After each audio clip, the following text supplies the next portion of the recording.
बेलपत्र, जरा ध्यान देना हो। ये बेलपत्र जो होता है,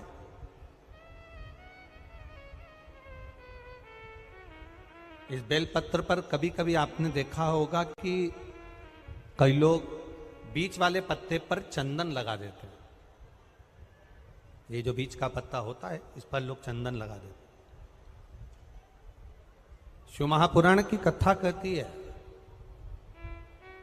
अगर भूलवश भी अनायास आपके पास बेलपत्र भी नहीं है, शिव जी का चढ़ा हुआ बेलपत्र भी अगर आपने उठा लिया और उठाकर उस बीच वाले पत्ते पर एक चावल का दाना रखकर भी आप भगवान भोलेनाथ को समर्पित कर रहे हो, तो ये समझ लेना कि तुमने महीना, 2 महीना, 4 महीना, 6 महीना, 8 महीने में, हम तो हमेशा कहते आए हैं, आज फिर कह रहे हैं, 1 महीना पूरा हो जाए जल चढ़ाते, 2 महीना पूरा हो जाए जल चढ़ाते, 3 महीना पूरा हो जाए, 4 महीने पूरे हो गए, 6 महीने पूरे हो गए, या आपका साल भर पूरा हो गया, प्रयास करा करो, एक बीच वाले पत्ते पर एक चावल का दाना रखकर शिव जी को समर्पित करना। क्यों? जो तुमने पूर्व में जल चढ़ाया है, वो चावल का दाना अक्षय, उसको अक्षत माना जाता है, अक्षय माना जाता है। मतलब तुमने अभी तक जो जल समर्पित करा है वो कभी समाप्त नहीं हो सकता, उसका पुण्य तुम्हारे खाते में चले गया, अब तुम उसको किसी को भी प्रदान कर सकते।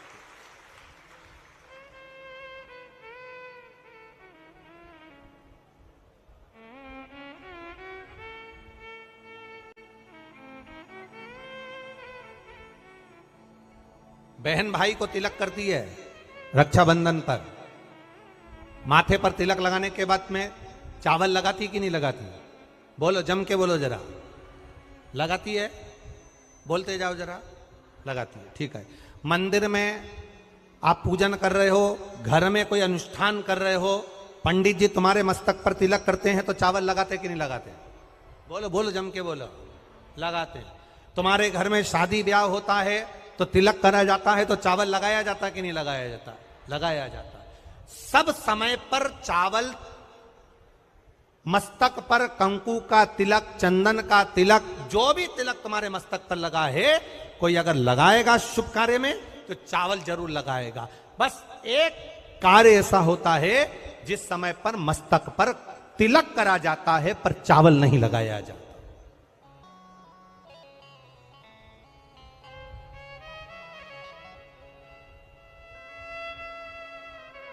एक समय ऐसा होता है जिस समय तिलक करा जाता है पर चावल नहीं लगाया जाता। चावल का मतलब है अक्षय, मतलब बार बार भगवान ऐसा मौका लाए, बार बार भगवान ऐसी कृपा करे कि तुम ऐसा अनुष्ठान करते रहो, पुण्य करते रहो, सत्कर्म करते रहो, 16 सोमवार के व्रत करते रहो, चतुर्थी के व्रत करते रहो, तुम छठ की पूजन करते रहो, तीज का व्रत करते रहो, सोमवार का व्रत करते रहो, तुम्हारे घर में हमेशा ऐसे शुभ कार्य होते रहे। केवल अक्षय, अक्षत एक जगह पर नहीं लगाया जाता। कब नहीं लगाते अक्षत को? मस्तक पर तिलक करते समय अक्षत कब नहीं लगाया जाता? केवल एक समय पर। कब? जब घर में कोई शांत हो जाता है, और शांत होने के बाद जब मस्तक पर पगड़ी का क्रम होता है, उस पगड़ी के क्रम पर तिलक तो लगाया जाता है पर चावल नहीं लगाया जाता। भगवान से प्रार्थना करते हैं, ये बार बार मौका मत देना, जो हो गया उसको समाप्त, ऐसा मौका बार बार ना दीजिएगा। हाँ, पगड़ी पर से उठ गए, अच्छा काम करने के लिए मंदिर जा रहे हो, स्थान छोड़ने के बाद अब तिलक लगाओ और उसमें चावल ढेर सारा लगाओ, कोई मना नहीं। पर अक्षय, उस अक्षत की महत्वता को समझना कि उसको बारंबार प्राप्ति ना हो, ऐसे कार्य की प्राप्ति ना हो, अच्छे कार्य की प्राप्ति, श्रेष्ठ कार्य की प्राप्ति, शुभ कार्य की प्राप्ति।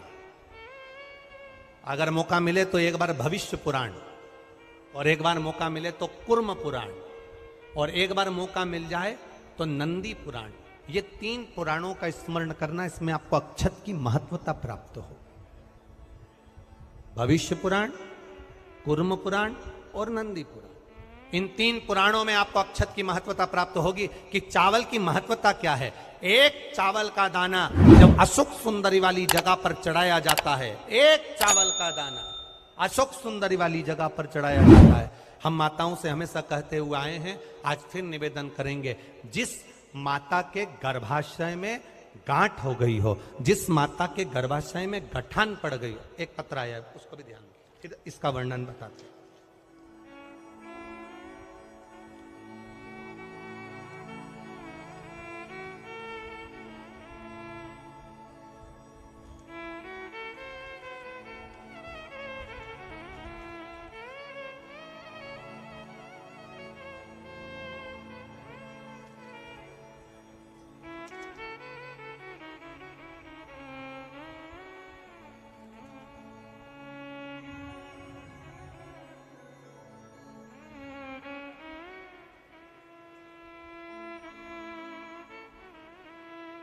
मैं गंगा बारोसिया प्रीतनगर भोपाल से हूं। कहीं बैठी हो तो हाथ हिला सकती हैं। मैं गंगा बारोसिया प्रीतनगर भोपाल से हूं। एक चावल का दाना और 1 लोटा जल, एक बेलपत्र का महत्व क्या है, इस पत्र को आप लोग टीवी चैनल के माध्यम से एलईडीओ पर भी पढ़ सकते हैं। हम जो पत्र पढ़ते हैं वो आप भी अपने आनंद के साथ उस पत्र को पढ़िए। मेरे पति को एक गांठ हो गई, उस गठान का ऑपरेशन डॉक्टर ने बोला, और गांठ इतनी विचित्र थी कि उठने बैठने में भी आफत कर रही थी। तब शिव जी पर एक चावल का दाना समर्पित करना, एक बेलपत्र समर्पित करना प्रारंभ करा। शिव जी पे चढ़ा हुआ जल पीना प्रारंभ करा। सीहोर गए, वहां से रुद्राक्ष लाए, उस रुद्राक्ष का जल शंकर भगवान को चढ़ाना प्रारंभ करा। जिन डॉक्टरों ने ऑपरेशन का कहा था, 22 दिन के बाद हम उनको चेक कराने के लिए गए तो गठान गल चुकी थी। एक चावल का दाना हमारे सुख का अनुभव करा देता।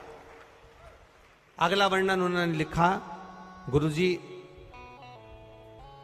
बाबा ने एक कृपा तो करी, साथ में मेरे बच्चे के हाथ में सफेद दाग हो गया था।